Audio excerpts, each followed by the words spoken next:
Архитектуртай тэмцэх өөр нэг чухал арга хэрэгсэл бол архи согтууруулах ундааг зөв боловсон хэрэглэх соёлыг сурталчлах, нийтээрээ архийг хэтрүүлэн хэрэглэхгүй байх явдал юм. Бид тасартлаа ууж, маргааш нь ажлаа тасартлаа шаарддаг. Нэгнийгээ архи уухыг шахдаг, тэр бүхэл нэгнийгээ архиар шахдаг хил зүгтээч болчихсон. Зузаан байна, зуд болно, ёроолт нь аз жаргал нь үлдчихэн бүгдийг нь уу гэж шахдаг. За үүнээс болж архи согтууруулах ундаа хэрэглээд машин бариад зам тээврийн хөдөлгөөнд оролцоод осол аваар гаргана, тэр бүхэл хүний амьд хүрнэ.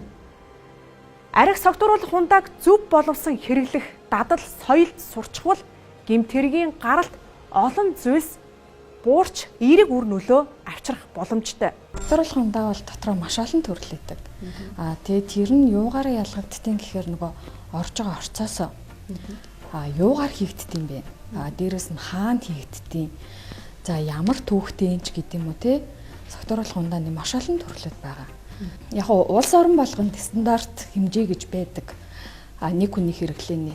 Тэгэхээр тэрнийг яаж гаргадгийг гэхээр нөгөө тухайн орны одоо хүн амных нь ууж идж байгаа хоол унд соёл те газар нутаг интересийн шалтгаалаад засгийн газрын оролцоотойгоор нэг хүнд одоо уух тийм стандарт хэмжээ гэдгийг тогтоож өгд юм байна л да.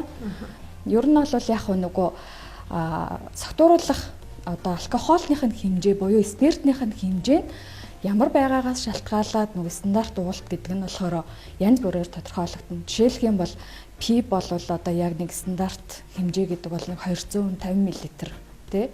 За бүр эсэргээр нөгөө алкогольны хэмжээ ахих тусам хэмжээ нь ингээ буураа явдаг.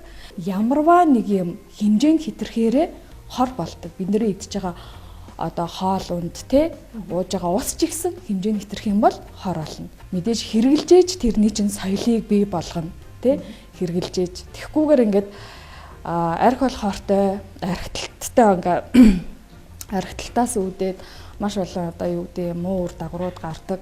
Гэл ингээд зэгшдэг, нийгмээрээ зэгшдэг. Тэгсэн мөртлөө нийгмээрээ хэрэгэлдэг, хүн хэрэгэлдэг.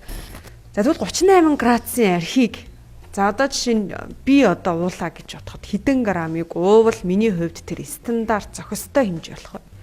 За яг нөгөө энэ хэмжээг бол яг тоогоор илэрхийлэх юм бол жишээлх юм бол 40 градусын хатуулагтай цагаан архи байлаа гэж бодъё тий.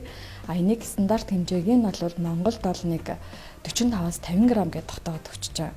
Тэр нь бол өдөрт гэсэн үг юм уу? Гэсэн үг байгаа байхгүй. Нэг удаагийн уулт буюу стандарт уулт гэж ярьж байгаа. Тэгэхээр эмэгтэй хүний хувьд жишээлбэл одоо хоёулангийн ярьжсэн цагаан архи бол нэг 2 удаагийн стандарт хэмжээ буюу 100 граммаас хэтрэхгүй байх хэрэгтэй ч гэдэг юм уу. За эсвэргээр градус нь арай жоохон багасаад бидний уух дуртай одоо ус үзэмний нэрмэл дарснууд байна тий. Ус одоо вайн.